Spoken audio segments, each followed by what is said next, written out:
Hello, welcome to Building SaaS with Python and Django. My name is Matt Lehman, and on this stream we work on a Django application. We're going to continue on that application tonight. I'm going to work on a new feature, or it's actually a rehash of an existing feature that has been reimagined that my customer is interested in seeing, so we're going to do that.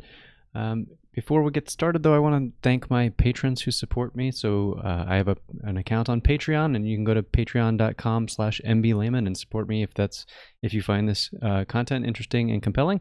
And I want to thank Rupert, Andrew, Patrick, Eric, Philip, and Miguel for your contributions. It's really greatly appreciated. What are we working on tonight? So let's talk through it. It's an issue that is listed here on this GitHub page, which I will drop in the chat. And I will note that you're free to ask me anything about Python, Django, or web development. That's what I'm here for, but I am trying to work through a project. And so this is the project they're working through. I should also add, if you're catching this on YouTube, please give me a like, comment, subscribe. I try and respond to all the comments that I can. So if you have questions about what you see tonight, or on this video, I should say, I don't know what time of day it is for you as you're watching, then you can put it down there and I'll do my best to answer. So we're going to work on combining two separate pages together today. It was a kind of a rough point in the application that is just proven to be confusing. I had it in the initial design for particular reasons, and now I want to try and get rid of it because I think there's a ton of overlap in the two pages that we want to combine, and we'll see how they're different, and then we'll talk about what we're going to do to take care of that. So here are the two pages in question. One is a course page, and then the other is a student's view of the course page to track have they completed the work for the course that they're in. If you've never seen this stream before, I'm building a homeschool application for my family and anybody else that's similar to my family and need to educate their kids at home. So the domain that we're talking about for this stream is all about school stuff. And so one of the main concepts in the application is courses. And yeah, we have to deal with this problem of what do you do about courses? And right now there's two ways that you can get to a course. When you're planning out the school year and deciding on what's going to go into it, you go to the school year page and you come down to your grade level, and this grade level has way too many courses because I've been using it as a test playground for a long time. But you would put in all of the courses that are relevant to your student, and you can populate them with the tasks that you want a student to do. And that's what gets you to this page. Once the school year is running, though, there is a different view for students. So if we go to the weekly view of things, here's the weekly view, and here's a particular student. My son's name is Mark, so I'm using him as an example. And you can go to the same kind of page, but you can get it from Mark's perspective of what is Mark completed, what are his grades, and when is he expected to complete things. And that's where we get this separate view. And so the two views have a ton of overlap because it's the same list of tasks, but one view has the planned dates for completion, the grades that are associated with a particular student, and the other is just about here's the actual content for the course. I found this confusing as I'm playing with it. My spouse, who is my user, has also found this confusing as she's been using it. And so I'm going to try and make a change where I combine these two views together. And the final outcome that I'd like to have is something where the student that is enrolled in a course or enrolled in a grade level that has this course will appear as a column on this particular page. That way they can see, a user can still see the planned completion for the students. It can see any grades associated with the student's account, see multiple students if there are multiple students taking the same course, because that's a possibility in the application, and just generally have a single place to go to, which will help clear up the confusion, I think, between going to this dedicated page that you got to from this week view versus going to the course page that you get to from the school year view. I think it will just make the whole application a lot cleaner in its modeling. So The real question though is that, are these pages going to mesh together well? I think the answer is going to be yes, but I have a feeling there's a bunch of gotchas in here that we need to look out for.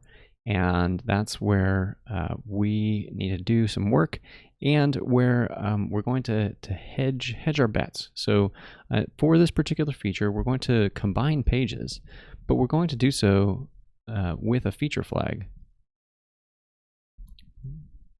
And if you've not encountered feature flags before, they're a very good way to, at the runtime, at the usage of the application, decide whether to show certain functionality or not.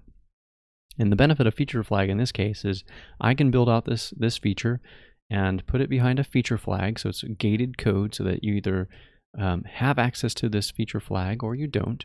And if you don't, you'll see the old view. The application will continue to work as it does today. But if you do have this flag enabled, you'll see the new view.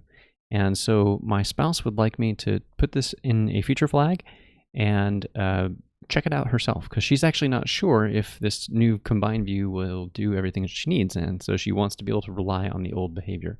So she's going to be my kind of beta tester after I get some version of this out. All right, so that's the context. Let's get to the code. So this is two different views and two different parts of the system. That's another part that confuses this. This view right here is in the courses application that I have, and this other view is in the students version. So I'm going to be blurring the lines a little bit between Django applications, which I'm not typically a fan of doing if I can avoid it. But I think this one has a pretty compelling case to do so. So really where I want to land, I mean, if you look at the two of them, this URL, if you look up at the top, shows that it's got students and courses in it. And this other one has just courses. So I think this one's much simpler and much easier to read and understand and see. So we're going to try and modify this page and extend it with the information that includes the students. So let's simplify, make sure we have just the tabs that we need. And I think I have some notes here. Yeah, those notes are not too creative and need to be commented on. So let's go to the actual view. The view in question is in the courses app. It's the course detail view. And here it is. And it's not a complex view. This is the entire thing right here. It's got the course, which it gets from a course query set. It prefetches some other data to get out resources and grade levels. Actually, I'm not even sure why it gets out resources. That's interesting. What is that for? Huh. Now I'm super curious why that's there. Maybe there was a reason and I put it in there, or maybe not. Maybe it's just I copied it from somewhere else and left it in and didn't clean up after myself. In fact, let's see if there's something that I'm missing here.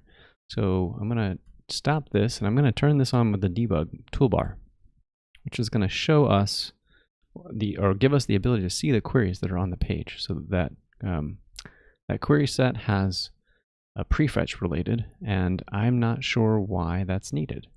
And that's where I want to go and try and turn it on and off and see what happens.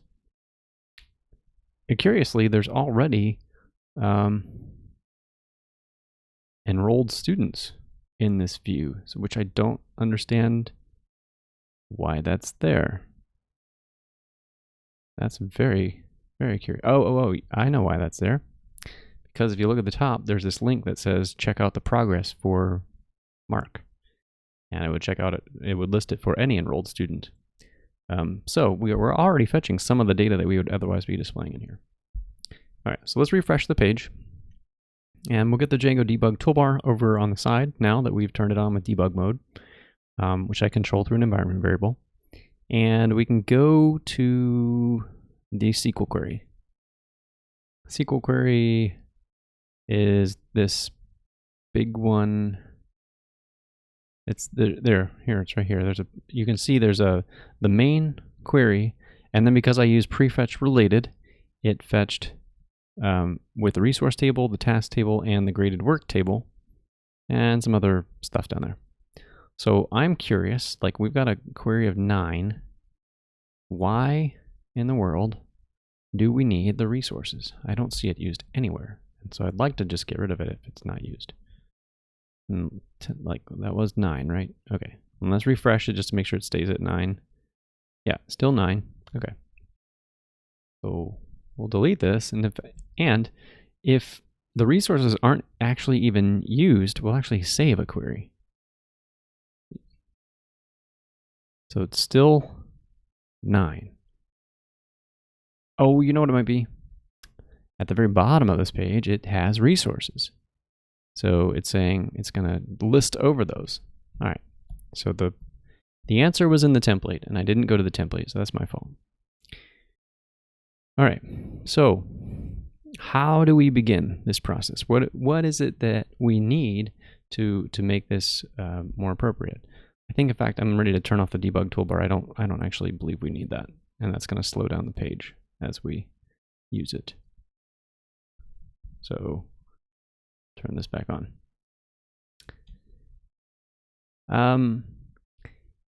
To answer your question, keeping track of this account, no, I'm not using Django tenants. So Django tenants, I believe, like splits up the databases between accounts, but I'm doing everything. I'll show my no problem. Let's take a quick peek at the modeling diagram that I have for the whole system. This is something that is produced by the Django extension. The way that I'm controlling who has access to this for multi-tenancy is this model right here, the school model. So all of my queries that I do ultimately have to filter down to, is the person who's logged in the admin of the school? The school, you can view it as like a tree. The school has many school years have many grade levels have many courses have many tasks, and so on. It's big gigantic tree. So all of my access control goes through and checks, are you actually the owner of the school? But yeah, that's how I'm keeping track of tenancy. Which means it's a bit more manual on my side, but I think it simplifies the database setup in my particular case. But I've heard good things about Django tenants. I'm using Django all auth for my auth layer. Yep, which is a really solid package because it gives you flows for different social login, which I'm not doing right now, but makes it easy to do email only login, which is the scenario that I'm in. I'm not doing user accounts. Everybody has signs in with yes, all auth with emails. So that's why I picked it. And it has all those views to do password resets and all these other flows in there that the out-of-the-box Django auth doesn't include. Okay, so let's return to this course page and talk about what other data is needed. And how I want to do this, because there's some things in here. Actually, I should probably even leave up the other version of this so we can do a compare and contrast. There are some features that are in this version that are not over here. To start off, this course page shows every task. And as you can see from this demo account, there are 184. Which is not an unrealistic number for a school year. If you're meeting 5 days a week, and like it adds up to a lot of different tasks to do. But there are times where, as a user, you don't actually want to see all of those tasks. You only want to see the ones that are still left to do. So the student version of this starts by filtering out the ones that have been completed by the student already. And if you want to see all of them, there's this button at the bottom that shows the remainder. So we have to factor that in to this new version. And the other challenge here, I'm using the accounts prefix for the path on allauth. Yep. The other thing that we need to factor in that's going to be a new challenge is there can be multiple people involved in an individual course, and so that can lead to multiple columns. I'm actually not sure of what happens when a user has a course that has, say, like 4 people enrolled. Like if you have a family of 4 and you have one shared course that everybody's doing art or something like that, what's that going to look like? So there are some cases that I want to try and work through to see how the UI is going to handle this, how this table is going to work. As you can see, there's a lot of wasted space already. With these things can span this whole distance, but in practice, this is data I actually borrowed from one of my wife's classes that she built for math, is that there's a lot of details and new lines that make it so that there's a bunch of white space. So I think we can probably get away with like kind of bringing this in a little bit because maybe the average task is not that long. So those are the thoughts that are kind of running through my head. I think the other thing is like we'll obviously want to get rid of this. That isn't going to make any sense anymore because this is taking you to the other page. That's not relevant at that stage. So that's kind of where that is. And then we have to also consider we need a feature flag to do all of this. So I need to give this flag a name. And I'm using a feature flag library called Django Waffle. And Django Waffle operates by using a database table. It gives you it's a native to Django, so it's a flag model, and allows you to control things through that model. And so you can go through the Django admin and turn off flag state through the admin. So that's what we'll use. So let's go ahead and create the flag and give ourselves a first little taste of this. So we can see that by wrapping this chunk of code with the flag. Nope, it's alive and kicking. In fact, I saw a new release last couple months. So it's still in good use. And we'll see that wrapped up here and get that out of there when the flag is on, and then start going into the data and applying it to the view. So let's go to the actual detail page. So that's going to be in the templates area. It's going to be the courses template, and it'll be the detail template. And we'll go to the top and say we need to bring in the flag, and so we need to use the load. Is it load or loads? I can never quite remember. We want to load the waffle tags, is where the flag tag is. And let's see if I got that right, or if it's loads. No, it's load. Okay. And then we want to find that area where it says see progress for. And we're going to wrap this whole chunk of template syntax with a flag. So we'll say flag, and then we'll say, do I leave it bare or put quotes around it? I can never remember that part either. And we need to give the flag a name. So we'll say combined course flag. Just needs to be something that's semantically meaningful to me that I can recognize later. So we'll put that here and indent this a little bit. I don't really care about the white space change. That's not super important to me.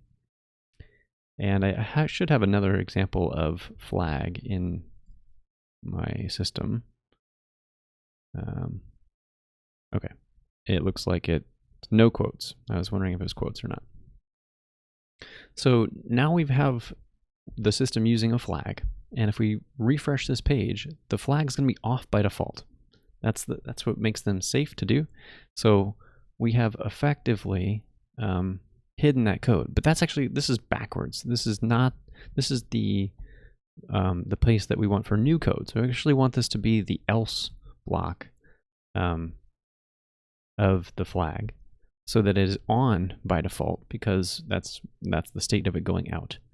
So that makes sure that this old functionality stays preserved. And in this case, there's actually not going to be anything to replace this. So we're going to leave the flag block above the else just empty.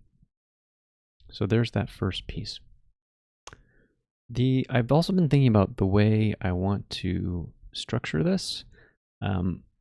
There's a lot. Well, actually, maybe there's not as much as I thought. That's because there's a special table. So when we get down to actually modifying the table of tasks, that's where I'm going to want to be careful because of a bunch of reasons, actually. But one reason is that part of this is like there's some dynamic stuff going on that you might not realize. This page, go back to the page. If I delete a task, if I come here and say goodbye 78, I can click this X and get a prompt and it deletes it, and the whole page now will be reloaded. But it's not actually the whole page. So I'm using HTMX, which is a way to do JavaScript stuff. It's a really cool project. So I have a separate view that will load just the set of tasks over again. And the reason it has to load just the set of tasks is because of the numbers that are changing on the side.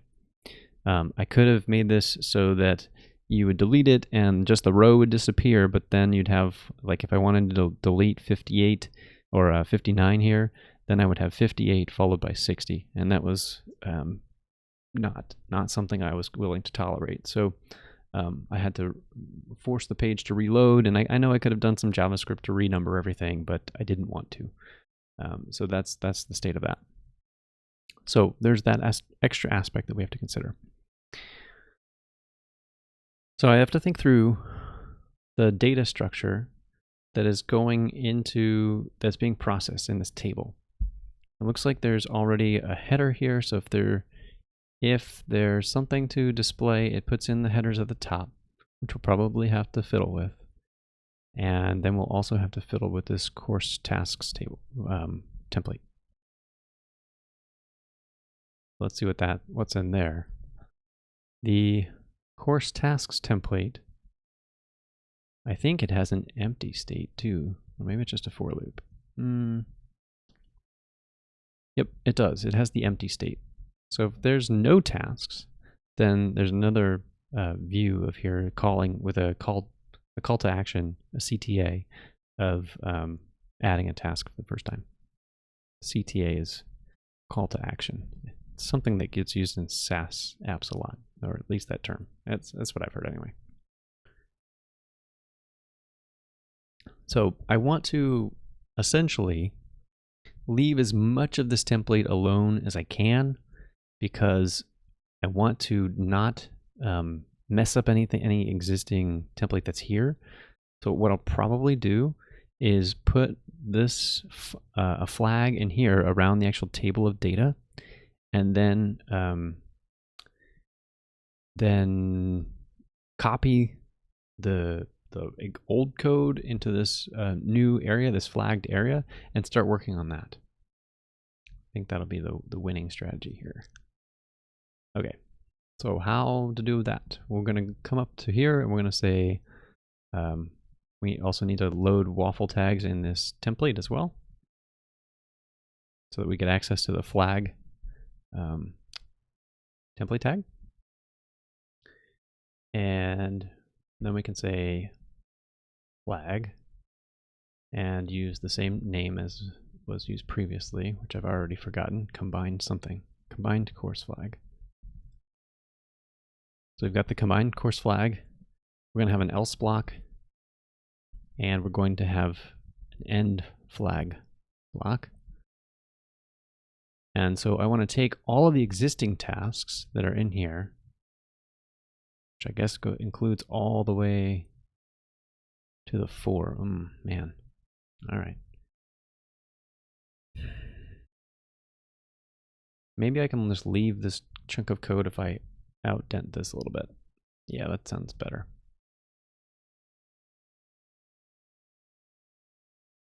So we'll move this end flag to the bottom.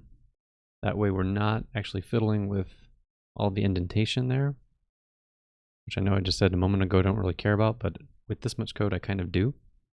We're going to duplicate it completely here. I don't always, just like as if you're considering feature flags as a strategy, I don't always do this. Sometimes I get right into the actual area where I'm going to make little logic changes. But in this case, I think the changes are going to be extensive enough that I'm going to want to have like 2 separate versions that can run side by side, and that will make me feel good about that. Anyway, that's my feeling on it. So we now have this stuff flagged, and if I did this right, we should come to this page and still see that I'm going to refresh and not refresh the chat room, which is what I just did. But I just refreshed the page and there's been no action here. So let's take a look at what this is going to look like in the flags area. So what you'll notice right off the bat is I now have this combined course flag. How did Django know to do that? Well, that is a setting of Django Waffle. Is anytime it encounters a flag that it has never encountered before, it will automatically create an entry in the database table, and then you can control what the behavior you want that to be. The safe version is to turn it off by default.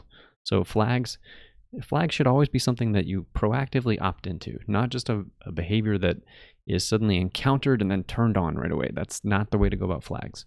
So here, the code has seen that this new flag, and so now we can turn it on or turn it off. So I'm going to do that. I'm going to turn it on so that we can see what this looks like, and we should see a whole lot of nothing. Although, no, that's not true because we copied all that code. So the only thing that we will see is that little progress thing will go away. So I'm going to enable this flag for everyone, which is that checkbox right here that globally enables it. And then we can return to this page and we should see this see progress for Mark thing go away. It's gone. So it tells me that the flag change that I have so far is working, and that's good news. Now let's think through what is next.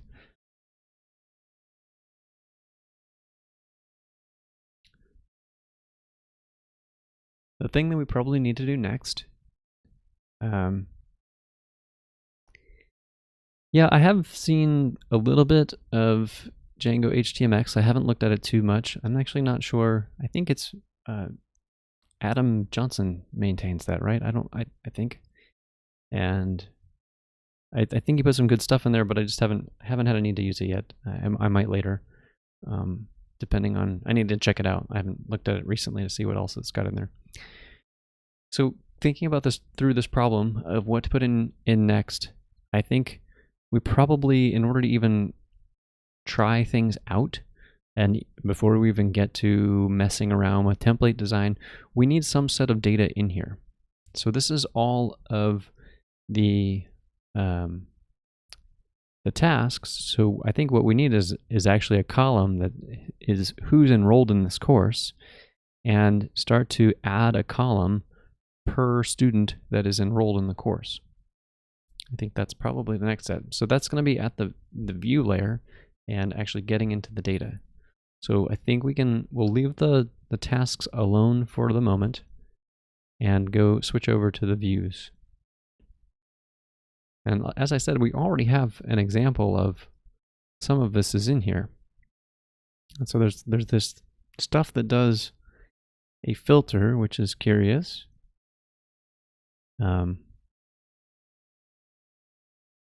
And it gets the enrolled students, which is also curious, like that. And it did that just to get the name out of there.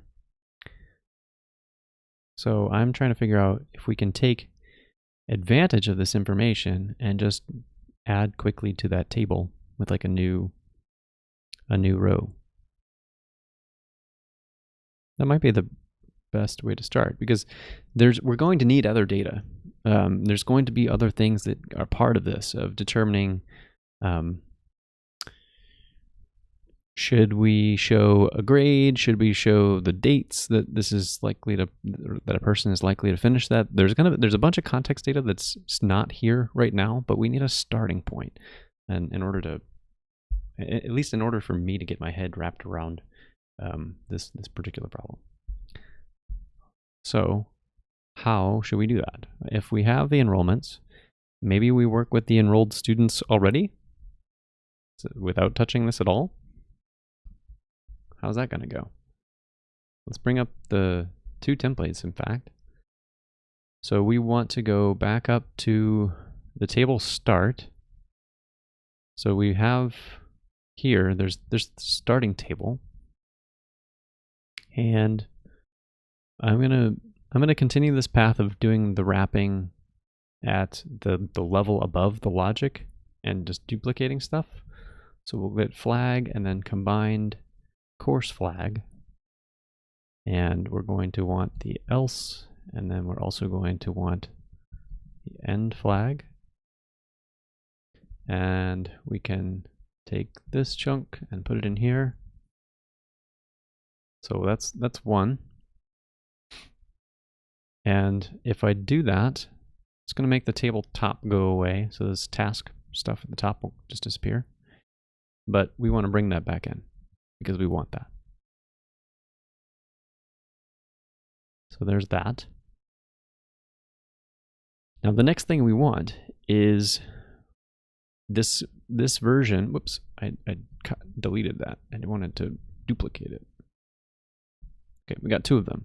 So this is the one we want to modify. And we want to say, if you have tasks, that's good. If you also have students, that is something else. So this is where it gets a little weird, is the display. I'm trying to think if I want to resize the display based upon if you have a student too. So like I could make a course display wider whenever there is no student to enroll, and then condense it when there's more. But I feel like that kind of shifting might just be awkward. So maybe instead of doing that, we can just bring this down. But then I'm not sure if I don't take up the full space, is it going to wrap, and so on. So I'm not really, my knowledge on Flex is a little weak on this front, so, but I think it should be okay because each of these will be its own row. So to start, let's try this. Let's take this down to an 8, which is going to shrink that down. We don't actually even see anything over here, and that's okay. And then we're going to say,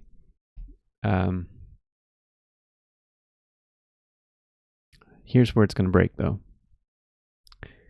Oh, crumbs.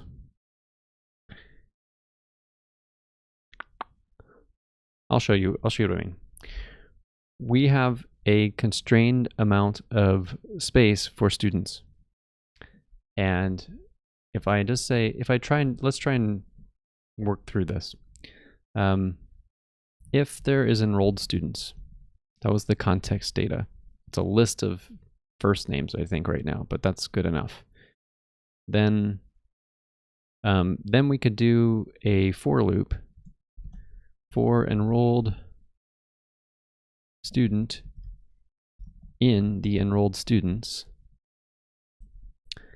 And then we could do something like this, but hopefully you're starting to see where this is going to break down. If I say class P2, whoops, with a width of 2 out of 12, well, great. That's fine for one student. So enrolled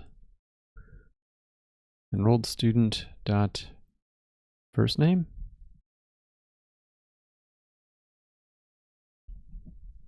Is that gonna work? Try it. Okay, ignore the placement right now. The bigger problem, the larger problem with this, is what happens when there's two of them. Then we break the grid. So this is, if you, I'm using Tailwind, which is my CSS framework. And Tailwind uses a grid system. A grid system is something that comes from the design world, and essentially it's a way to give yourself a structure to your page. And so if you have a box, a flex box, and you want to have a certain number of columns, this width system is helping determine what are the, how wide are those columns going to be. So you can say this is going to be 8 out of the 12 columns total that are available. This is 2 out of 12, and this one is also 2 out of 12. But what's going wrong is that you have to see that also this will exceed 12. If I have more than a single student, I'll actually have, as you know, 10 plus 2 times n number of students, and that's not good. So there are a couple of things I could do. I suppose I can shrink this down even further, and then just kind of hope for the best and give students a certain amount of space and then see what happens. We can play with that. Actually, we could probably simulate what it's going to be like if there are more than, let's say there are 3 students, what that will look like. The other thing that we can do is I could give a fixed width amount of space for all the students, but there's a problem with that too. If I gave a fixed width amount and you have 5 students enrolled in a single course, there's no way that even if I use if I crunched over, I wish I could draw on this better. Even if I moved over the buttons that are here, like right up next to the tasks, and eliminated all this space and left all of this room over on the right side of the screen, with room for students, then a certain number of students is going to break this. And maybe I just need to be comfortable with that and deal with that problem when it arises. Because the average case, the probably 99% case actually, maybe 95 if there are common courses for families, is that it'll just be like 1 or 2 students. So let's try this right now, see if it just totally falls over. But we probably should at least work from what happens if there are 2 students. That's going to be a common case, because it's at least a case that is true in my household, and so I need to make that case work for certain. So I think I have a couple of courses that are in both. Which one did I make a double course? I don't know. Was it science? Well, it doesn't really matter. We could make a course a double course. So we'll say it applies to both 2nd grade and kindergarten for both of my kids. And now, thankfully, it looks like it is not like wrapped. So perhaps what it's trying to do is just like saying that's a fixed dimension. Now I'm really curious is it just jamming them all in there? I don't know. Okay, well, we're going to go with this model for now, even though I know that there's like limitations on it. And we're going to change we're going to change this to like a minimum width. I think that's something we can do in Tailwind. And then like you try and use as much space as it wants to. Is that scheme going to work?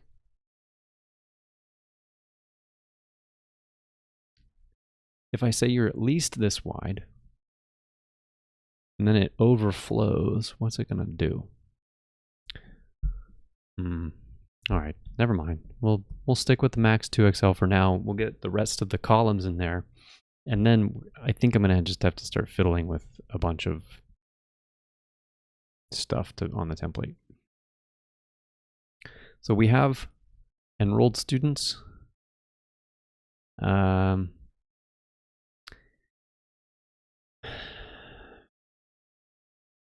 we're on course tasks. Here's another problem, I suspect. the detailed view that we were looking at a moment ago. I mentioned that there's a separate view that will load in the tasks. So there's probably, where is it? Course tasks HTML. Here it is. So this is the HTMX stuff that I was talking about. And it has the course and it has the tasks, but if we're suddenly about to be putting enrolled students in here for this HTMX stuff, we're gonna have to make sure that that context is available too. I doubt we'll get this far tonight, but I'm gonna put in a to-do for myself to factor in enrolled students into that. So we'll focus all of our energy on the course detail view, get that working right, and then I can work on the dynamic stuff probably offline to get this going. Okay, so we've got our title bar updated. It has the student's name in there. This has got both. This is probably not a great example anymore because it's only 2 tasks. So actually, let's go back to the school year, and even though it's going to be a total lie, we'll make this math 2 apply to both of my kids. So we'll see both their names. So these are my kids, Faye and Mark.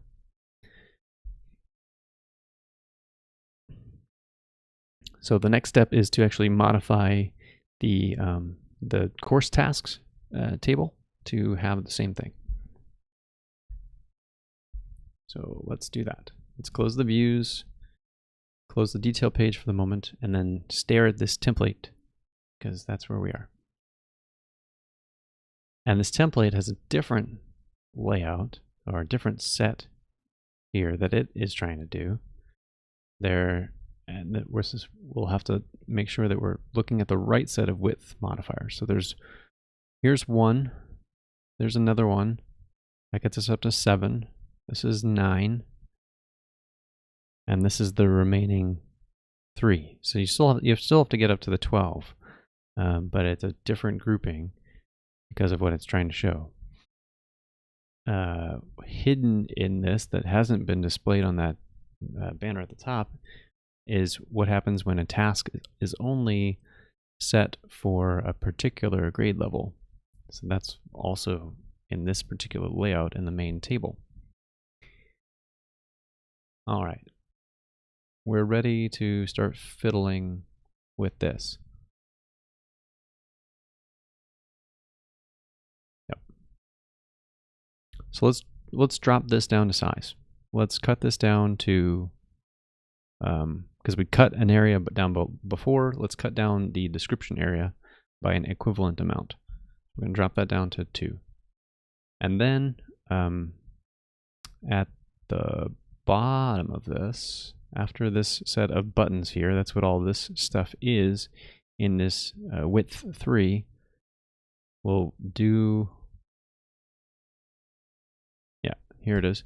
We'll do this final thing. So if enrolled students, and this will work. This should work because we did an include, and the include will pass on the context, I believe, to the set below it. So if there's an enrolled student, we're going to do the same thing as before of enrolled student in enrolled students, and we'll do, oh man, the same font styling. That's where we have to get more specific. Let's take that one.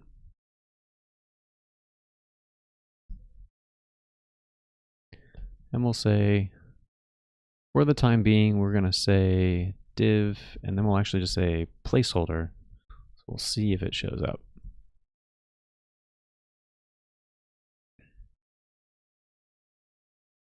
Ooh, yikes. Okay.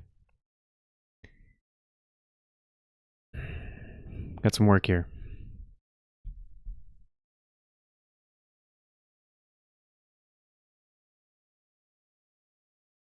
So why is already we have questions of, I have questions of why is this different? It seems like this is a different size as the other one.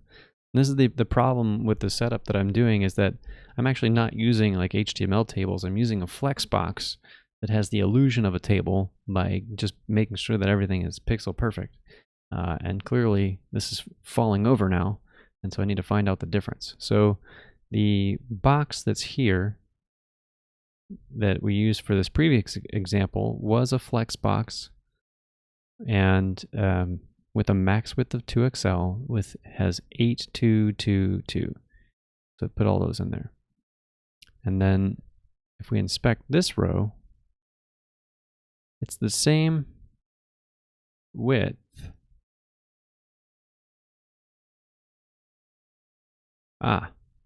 Because we don't want 1, we want 2.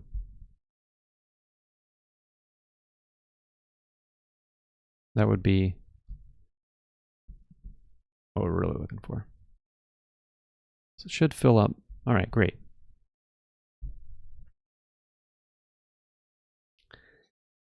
And I'm gonna get myself in trouble.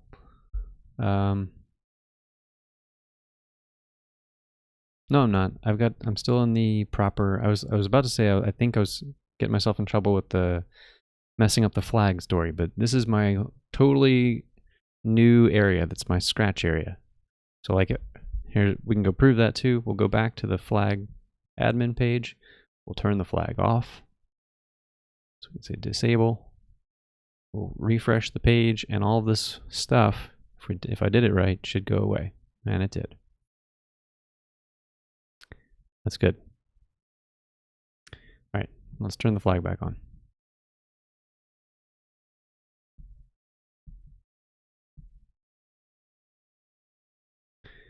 Okay. So I think something that's going to be important out of this is we want to permit a bigger width. Like this is going to be probably too narrow with that max 2XL. Let's close this for a second and take a look. I mean, if I just look at this, it feels awkward. What is going on here? Is there some padding that I'm unaware of?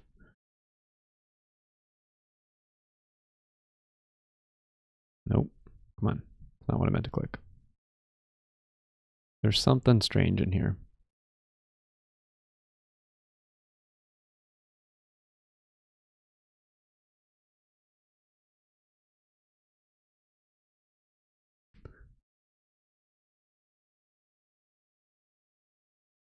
This is set to a 2? Did I really do that? I think I did by mistake. I think I meant to say 4. I think this was a 6, and I went for 2 instead of 4.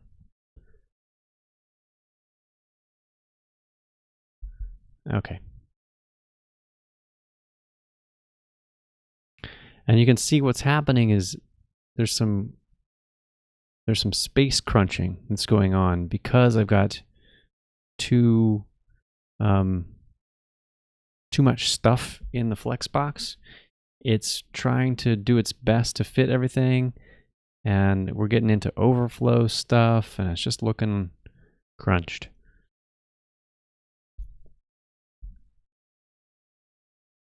So this is where we're going to try to give it a bigger box. Let's give it a 3. We're going to need to do that for the detail page too.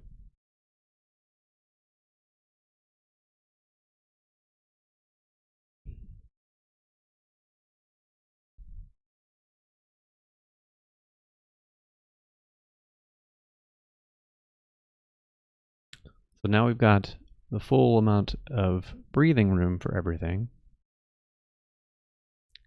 And we've got a bunch of placeholders. So I think this is approaching the layout that I'm looking for. Now we need to start asking the question, what goes in where the placeholders go? So let's jump over here. And so there are a couple of things that are functionality that we don't have to actually keep, which is nice. There is this button right here to say add a task. And on the other equivalent page, this is the same button. And I didn't even use the consistent tooltips. So this is one great example of why this scheme was already confusing. Like different styling of button, different task naming. Yeah, just getting confusing. The other thing to note is that this is a graded task. This is an example here with this little clipboard. And we're going to have to modify this to actually kind of replicate this for both both students. So if this is a graded task, then both of my children could be graded on it. They'll both have separate grades, right? So we need to be able to move. This button needs to be here probably to show that it's graded, but there's also going to be a separate one to say grade, and then a separate one to say grade. There's also another piece that's here that is, where'd it go? Is this calendar icon. Calendar icon says, when did the student do it? When was this work completed? And so that is something that is part of this too, and can be modified, and each one of these can be tweaked. So I can actually clear this and delete it and all this other stuff. It takes me to a special page that's just for this. That's adding the completion date for a task. So those are the pieces that need to fit into that puzzle here of that this icon, which is actually a link in this one, and this icon, which is setting the date for the thing. And furthermore, there is the planned completion column, which exists on this version of the page, that shows any user when is this task likely to happen, when is this stuff all done. And that can vary per student, because one student could be ahead of some work and one student could be behind, and it matters. So that gets in there too. So there's a bunch of pieces there. And then finally, the biggest other noticeable change is that these are all grayed out because these are done, and there's not that notion here. So we get rid of this button from the other page, but we add a couple more ourselves. So I think what I'm going to do is go into that other template and see if I can just steal those chunks and replace placeholder with them. I have a feeling that it's going to be very, very noisy, because we have the nice part about this design previously is that all of the buttons, all of the user interface stuff was off to the far right side. That's no longer the case with here. Maybe that's an argument for flipping this around to put the students between and have a bunch of buttons on the end. Kind of liking that idea. That also lets me get rid of the grade icon, because if they're, well, we can make that conditional. So if it's graded, then it will appear. But if it's something that's graded for the student, there's no point in replicating this as well. So we can control that too. So that's good. Yeah, that's feeling like a good idea. So let's go try that. So I want to take, I'm going to go down to the course task list, and I'm going to actually take the things that we just added, these enrolled students stuff, and I'm going to move it up above the set of buttons and see how that comes out. That should be right here. That is going to impact the placement of the header stuff on the top. It's going to be out of sync. But I think that we can fix that up by doing the math.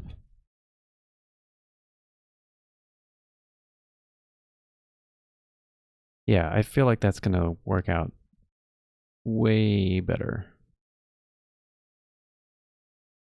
It's still going to be kind of weird because there's going to be a lot of buttons, but it's a start.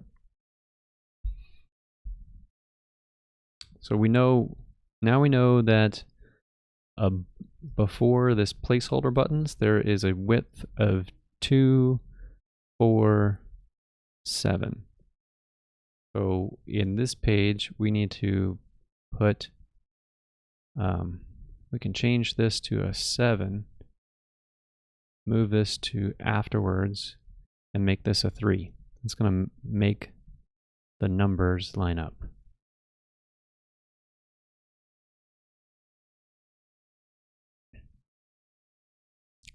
This is starting to feel like kind of what you want anyway. Like you want to know if your students are, how they're doing with their tasks and so on. Still not convinced of how we're going to put the dates in there. Maybe that's functionality that doesn't advance along. There are other places to get that kind of stuff, and I'm not convinced that it's the best thing here. So let's just try putting in just the buttons to see what happens. So that other page that has these buttons that we care about is in this other template, and that other template is under the student section. So that's templates, students, course is the actual thing that we're looking for. And it has planned completion, yada yada, a bunch of stuff. I'm looking for the SVGs. Here's one, and here's the other. But they have a different set of context state around them. This is data that is not part of everything yet. But we can maybe drop the links in there and see if it will show up.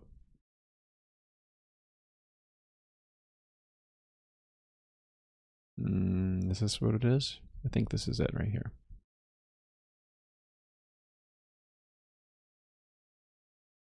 But we don't want this last one of creating a task. Let's take these 2 anchor tags and drop them right into placeholder. And we'll move them in a couple. And we might hit an exception because we're trying to access some data that's not there, or it might just silently show nothing. Yeah, it's not there. Okay.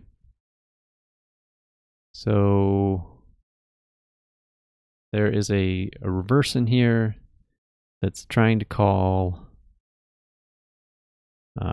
student's grade task. It's expecting a student ID, and it's getting nothing.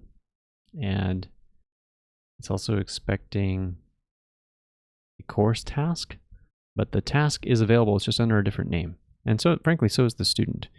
So we can change this to enrolled student, or in fact, let's go simpler. There's no reason that we have to reuse this enrolled student name. So let's just call it student in the for loop. And then we can come over here and ditch this task item thing, and it's just called task in the context here. Same coming down here. We just want the task. And same, there's a bunch of spots where this is used, unfortunately. So we want the task. Okay, and then aha, okay. Well, let's see if that part will, that's still not going to load probably because there's another link here that is also has the same stuff. Task ID,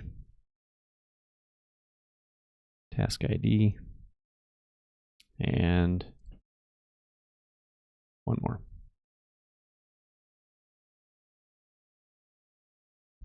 All right. At this point, at least the page should load, I hope. Okay. But here's where we're starting to get weird.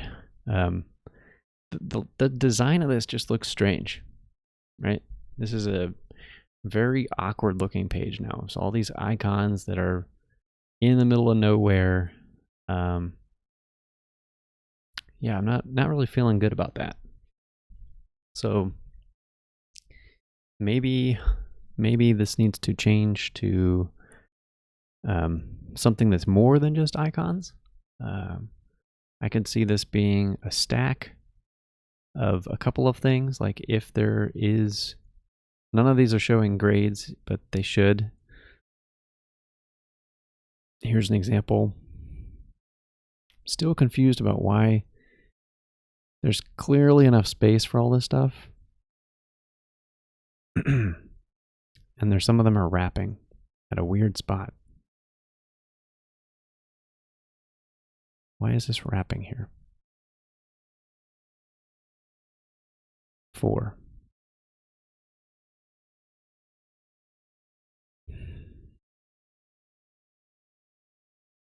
Oh, okay. It's because we don't have a certain type of task defined. So let's put in some more examples that are going to make it evident why there's some extra spaces here that seem like they shouldn't be, and the other stuff that's just not appearing in this page yet. So I'm going to say create a new task after the first step, and for second grade only. Let's make sure this task description wraps around. That should do it. And we want to change this to be for second grade.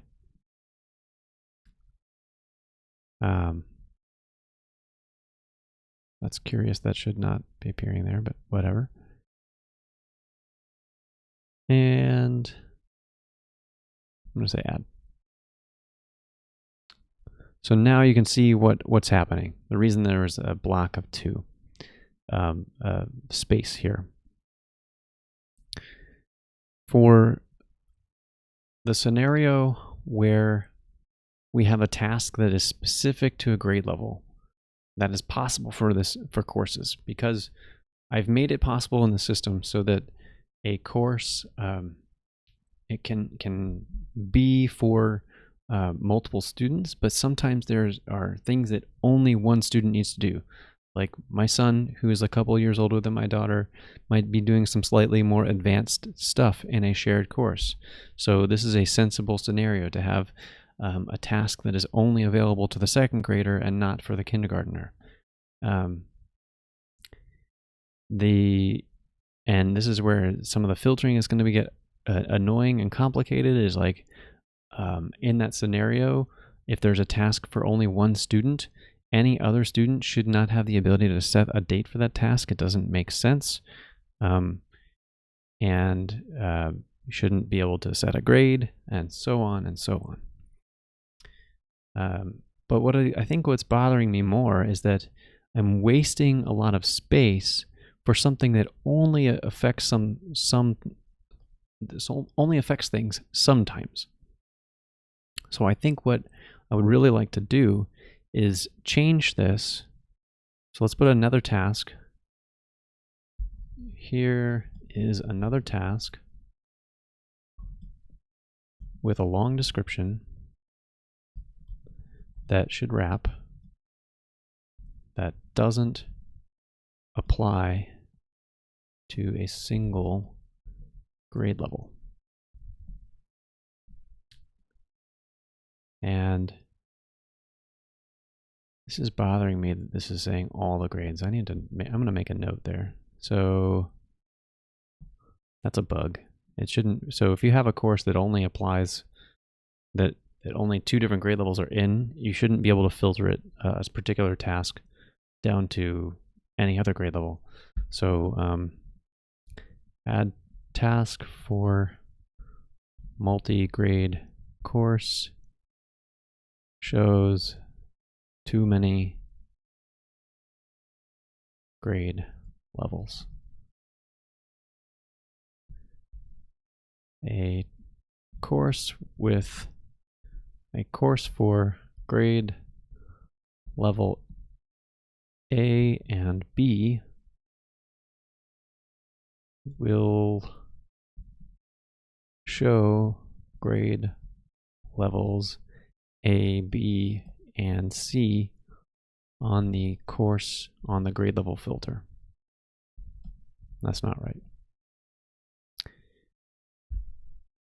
I'll get to that one later. So frankly, I thought I'd fixed that before, but I seem to be wrong. So we'll add that. And so here's a good example. Like, this is a ton of wasted space. I would love to be able to say, nope, like there's nothing used here, so let's use the space. Because most of the time, you should be allowed to use all that space.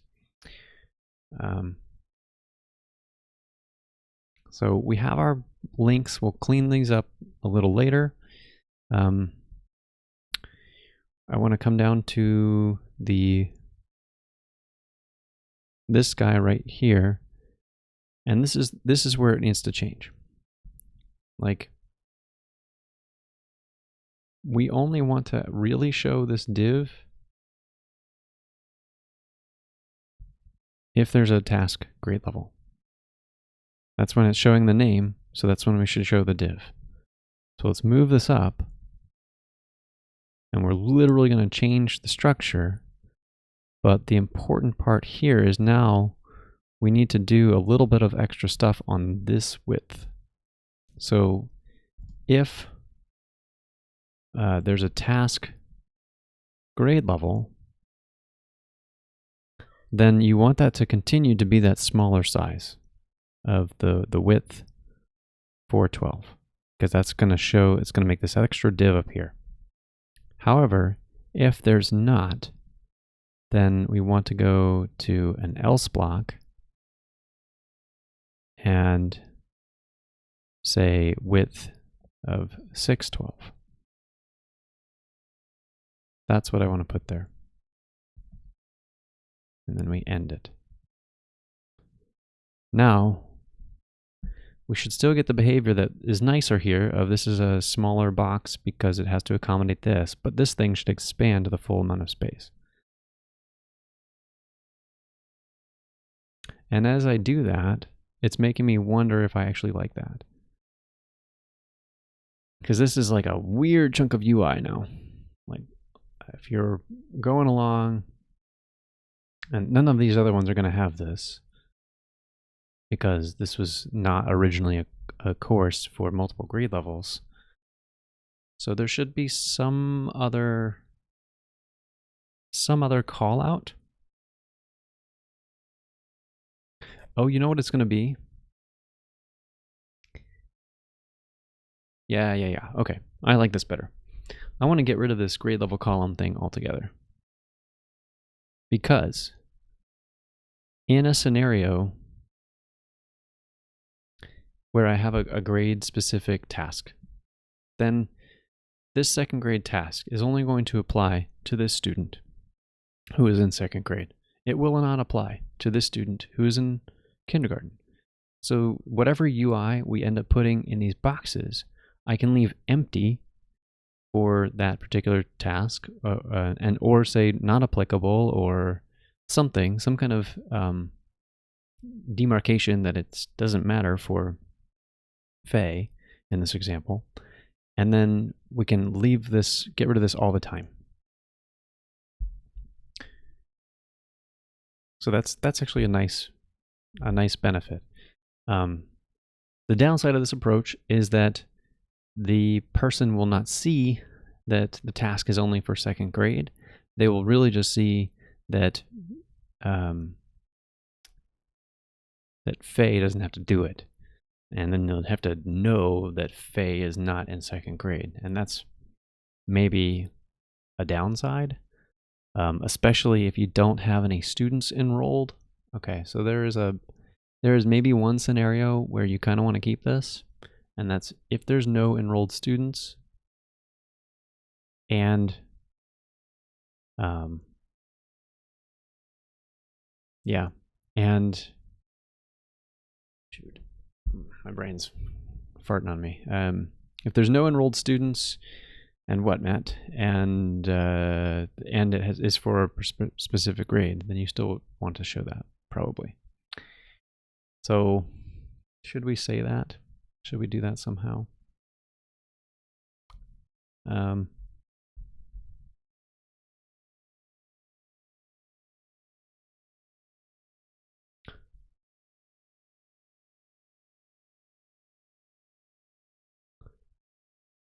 So if there's a grade level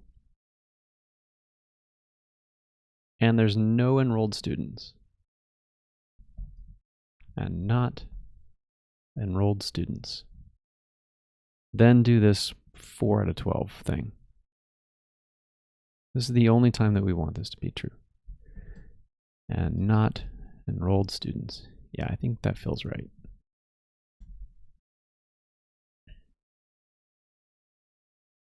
So this is saying now most of the time, this thing will just not show up. Yep. That's what it should be. Because that should still give the user the best of both worlds in the end. Like if I said, well, I'm not gonna mark this out, but if these were gone, then it would still show second grade. So you would know if you hadn't put any students in there yet.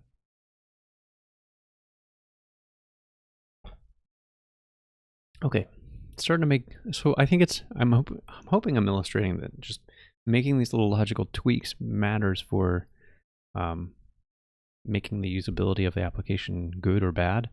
I think this is still rubbish, like it still looks terrible, but we're chipping away at it. And I want to see what's taking up the space here. We've got this. What is going on?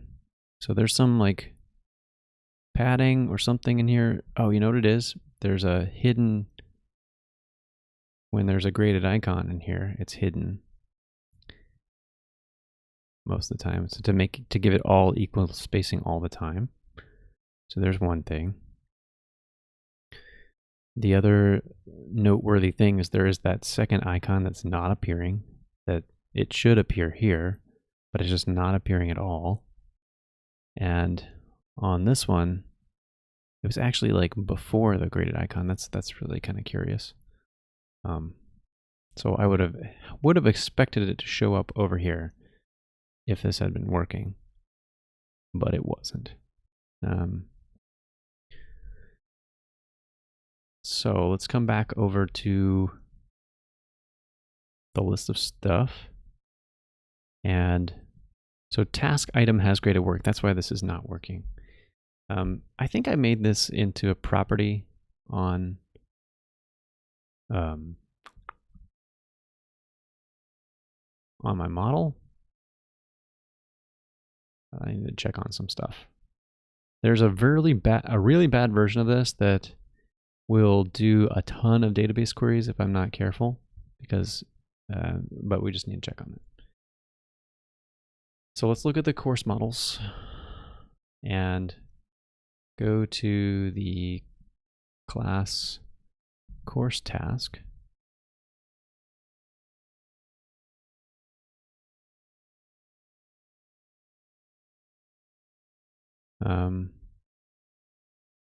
Is graded. That's really the thing. And this is what that has graded work thing was doing.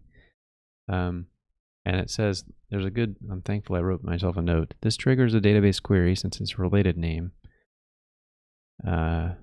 So what we have to do is we have to make sure that when we're in the view that we have prefetched that data, otherwise it's going to be bad news. So I think we're in that detail view, course detail, and graded work is there, so that's already good.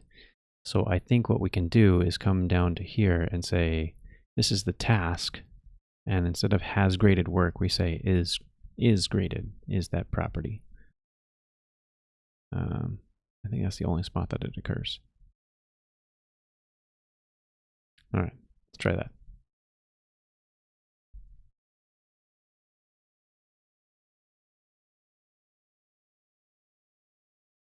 Oh. I see what's happening now. So I have these, the divs are not set up right, so they're stacking instead of being put in a line. I must not have carried that over from the student one. So we can go to the div that's wrapping these things and see where it's here. It's just a regular div. It's not a flex box. So we need to go back down to the other one that is what we see here. We need a flex box, we need items center, and we need justify center to make this look right. And take that stuff and paste it up here.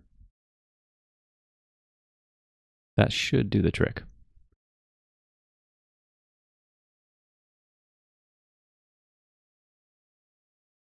With any luck. Okay.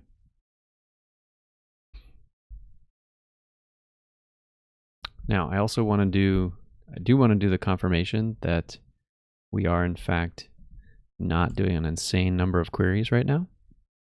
So before this was like 9. We might be doing a little bit more, but we shouldn't be doing like hundreds. If we're doing hundreds, then I haven't done all the right prefetching or select related stuff. And that's what I want to check on. So 11, yeah. And there are tons of graded things in here, so this would have been a big problem. The new ones are on, I don't even know. I don't know, a grade level. Maybe there's another. The enrollment, I'm not even sure which is the new query.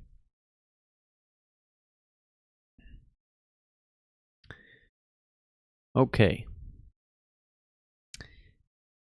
So this is starting to look better. There's some other oddities about this.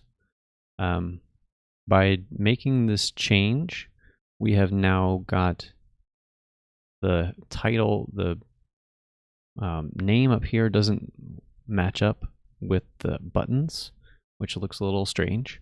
So we can probably try to correct that. Let's try that with, I think we can just do this with like a text center.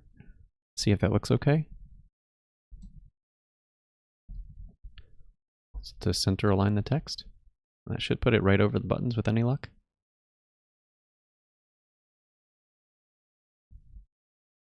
Okay, it did. All right. So this is getting better. It's still a little weird. Like, there's now a lot of buttons here. And I think it's reaching a point where it's not obvious what these buttons are supposed to do. So you can, on some of these, apparently not this one though, I messed that up. There it is. So if you hover on it, it does give you the action, what that is. But why should I make them hover?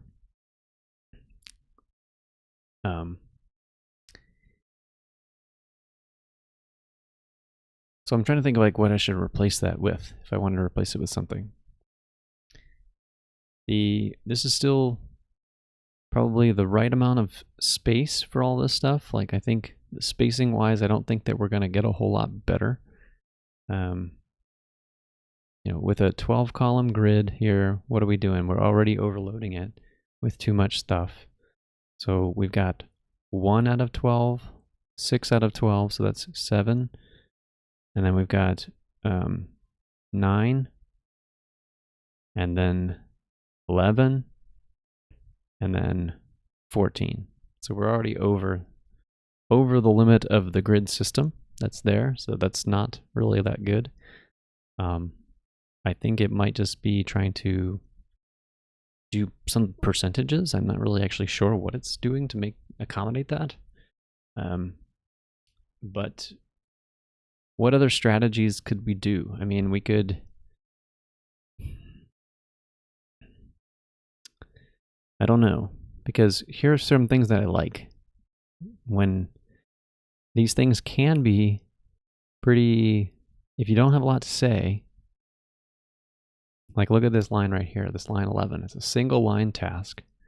It's one line, it's got one row of buttons. There's something to be said for that simplicity. There are a lot of tasks that go multiple lines, but I don't know if, I'm not sure, well, maybe it's the norm to, no, I think it's just a mixed bag. Sometimes it's multiple lines, sometimes it's not. So I'm digging at some of these questions a little bit because there might be areas where we could claw back some space.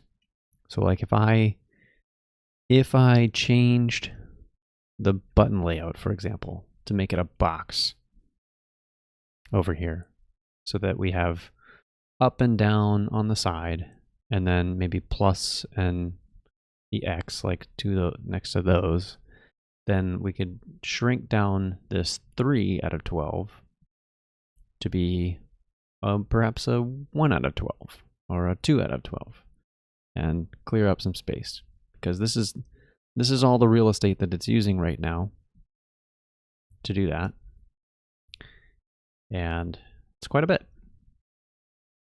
Now I could also get more space by, why does it keep hiding that? That's annoying.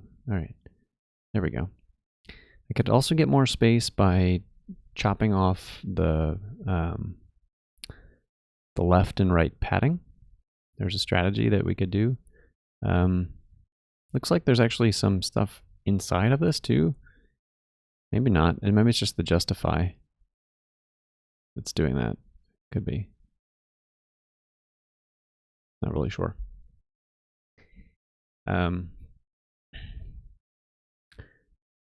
But if I did that, I guess the point is, why am I trying to do that? Because I would like to make the actions for each task for the student clearer.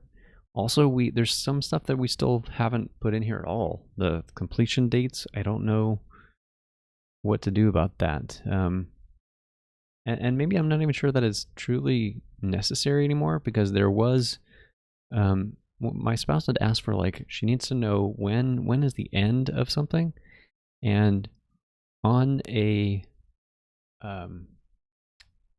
particular course, it's possible to get an answer to this, or a particular school year. That's what it is. There's like this thing, which shows, it's a report that shows like all of the projected end dates based on each of the courses. So I'm not convinced that she needs to see it on a day-by-day basis. Like, I don't think it's that helpful. I think it's more of this particular kind of forecast report is more helpful of seeing, like, oh, this thing's supposed to end here. So, and getting back to the course itself, like, I could totally see taking this final number and showing that somewhere for a course. I don't know though.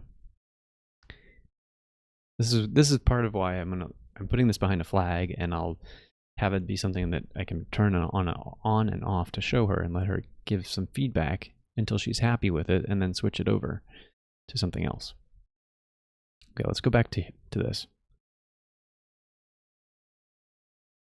So what else can we do then? So let's assume for the moment that the planned completion date is going to be a feature that she's going to say, yep, you can throw that out. Then what else do we need? Then we could say, maybe instead of having a couple of buttons like this, we do a button with a label that says like grade or set date, so that it's a pretty clear action rather than just some mysterious icons. It might also fill out the user interface to be something nicer as well. So let's try playing with that, see if we can get it going, and see how it's going to look. Still think we don't really need to mess with the view. It's been a big surprise to me so far, is we haven't had to, all of the data has been here thus far. So that's been a nice benefit. I'm sure we'll need some eventually, but it's been nice not to have to need that. So we've got an SVG, and I'm just going to, after it, say grade. See what happens. I think it's going to not work well, but I want to see it. Yeah. So it's trying to wrap it because it doesn't know what to do about it. And part of that is that these are a couple of anchor tags, and although they're set to block, so that's curious. I would think that block stuff would. Oh, but we're also doing flex, so this is where it gets weird. It's what if we changed it to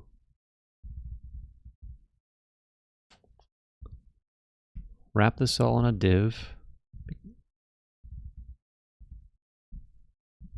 for the moment? I don't actually, never mind. We don't need to do that. We've got an anchor.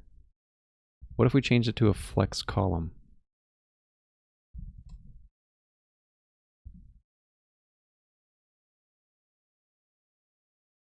Is that the right syntax?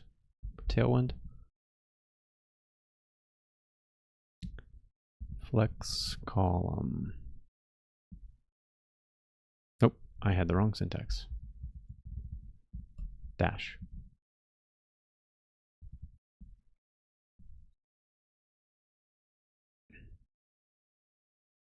So what I'm trying to do is switch the stacking.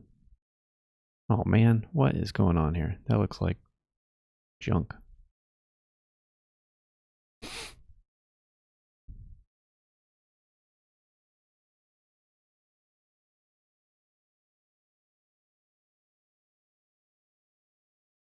Why is it doing that?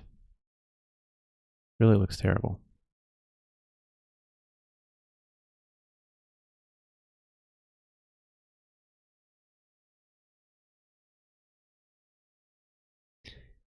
If we gave this more space, what would happen?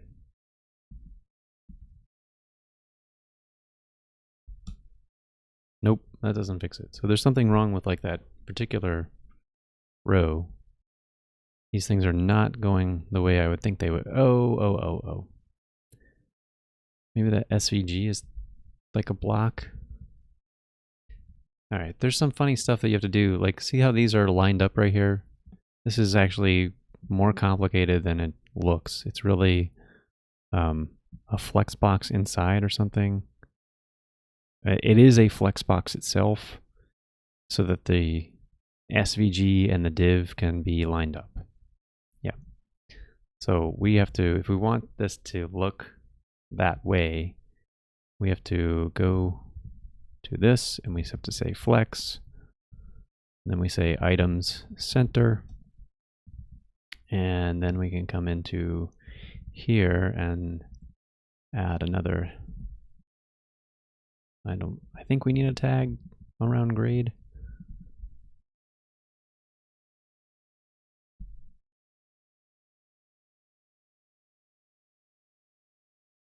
Okay, that gets that effect, just closer to what I'm looking for.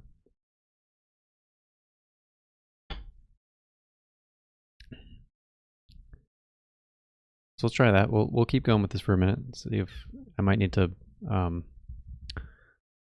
give a little bit more to this. But the idea is feeling okay so far.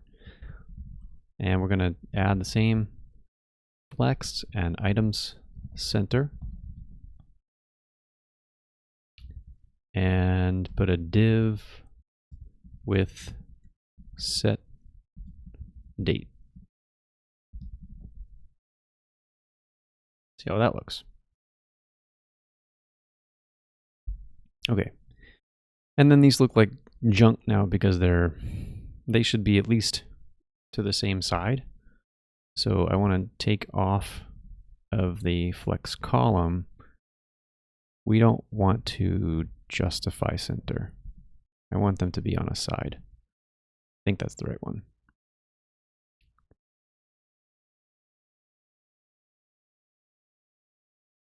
that was not what I thought it was.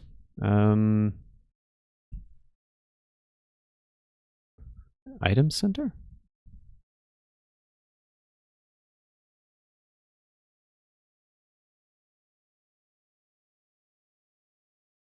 There it is.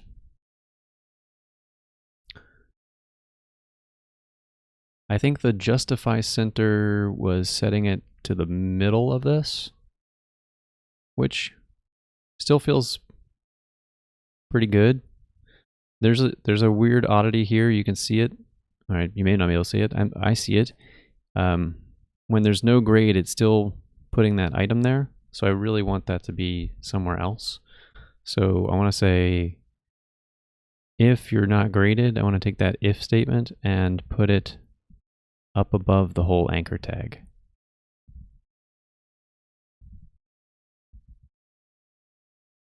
Whoops, wrong. There. So, in fact, I don't, and if I do that, they don't need the else side of that.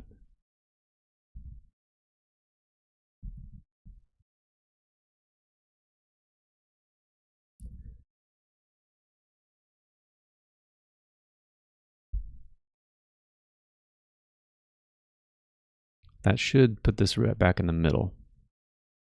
There it goes. That's feeling pretty good.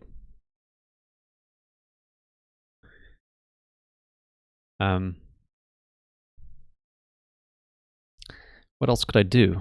So let's talk about, like, how does this table of data start to get richer in the future?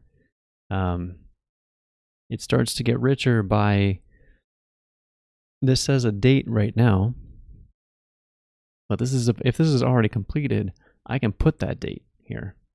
There's no reason to say set date. It'll be like, this is the date. Similarly, if there is a grade, I can say, here, put the grade there. While I'm here, I want to change the little grade thing. Give it some margin on the bottom because it is too tight. So let's say margin bottom. Let's try 1 just for now.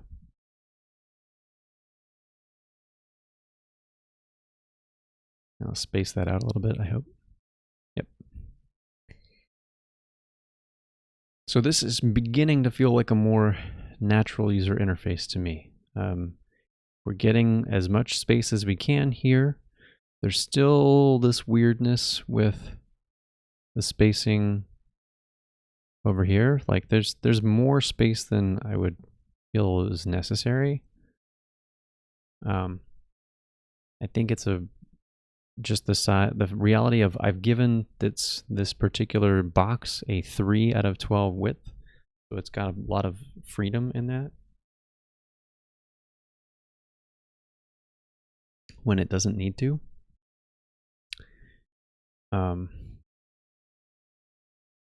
The other thing we can do, like, we don't necessarily need, there's a bunch of padding in here that I'm not sure is needed. And that padding is taking up space. But I don't want this, at the same time, I don't want the table to look crammed. And I think it's in danger of doing that if I take off too much space. And I don't know why I gave this one. Well, is there any padding on this? If there is, I should definitely take that off. So I can save myself a little bit by chopping off the padding on the number on the right side.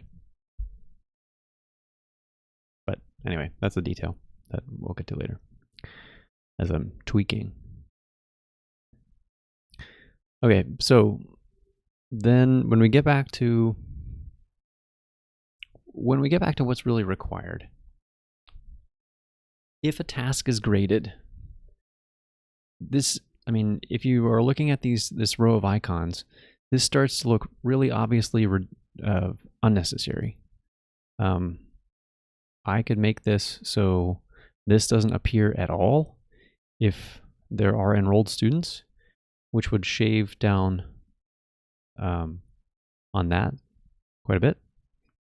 I don't know if it will be, so let's try changing this whole thing to a 2 and see if it's all going to fit in there. I probably picked 3 for a reason, but it's worth checking. But I also picked 3 when the table was smaller, and that might not be the same constraint anymore. I think it did some funny stuff. Ooh, yep. That's so strange. So when you run out of space, it suddenly decides, hey, I'm just going to shrink the icon to fit. So weird. And it's probably going to, frankly, that's what's going to happen if I have too many enrolled students, is all the buttons are just going to be, whoop, shrink up. But here's one where if I could get rid of, all right, let's bring it back for a minute, talk through it. So it'll bring back the size. There it goes. So what else could we do with this?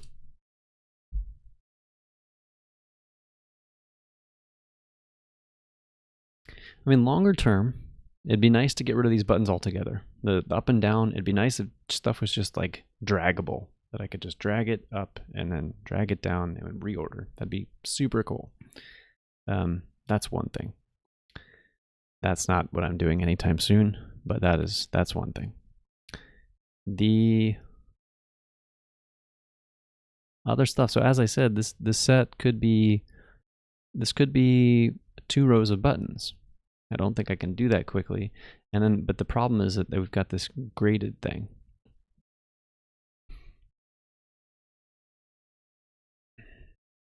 So how can I hint that something is graded without having that icon there?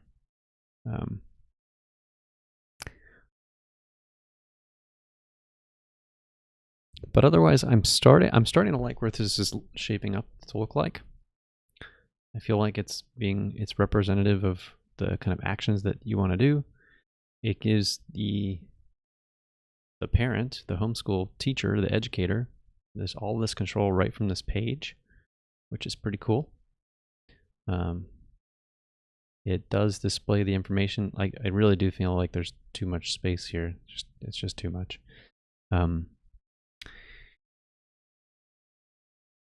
So we get this, all of that.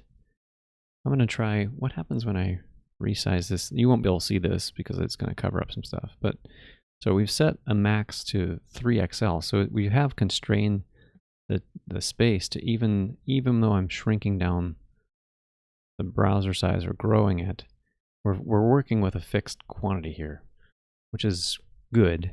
It means that the experience is going to be pretty consistent for everyone.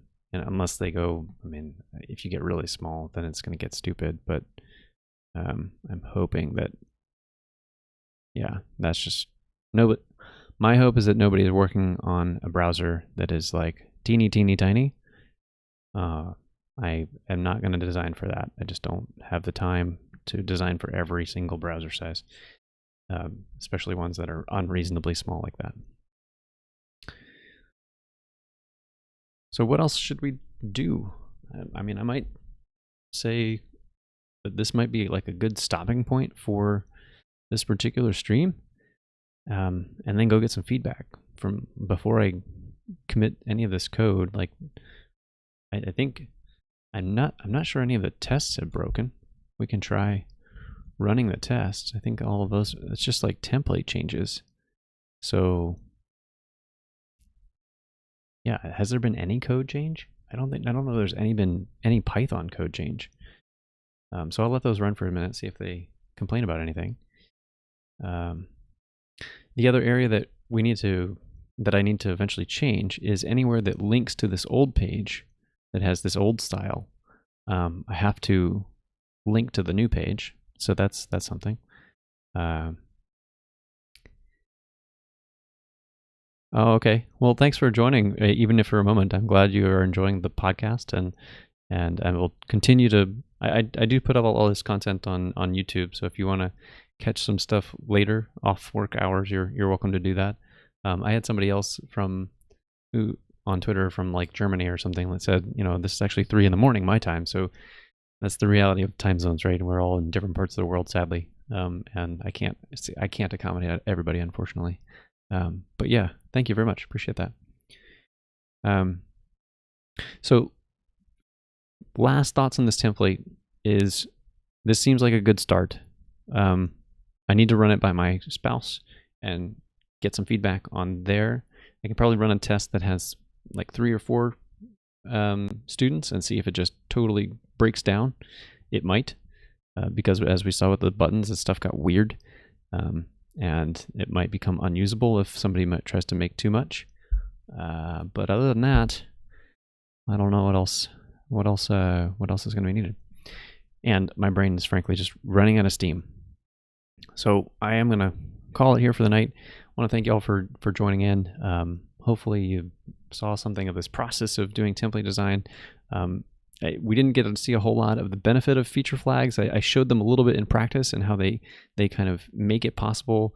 And just for one last time, let's switch. Let's turn the web server back on.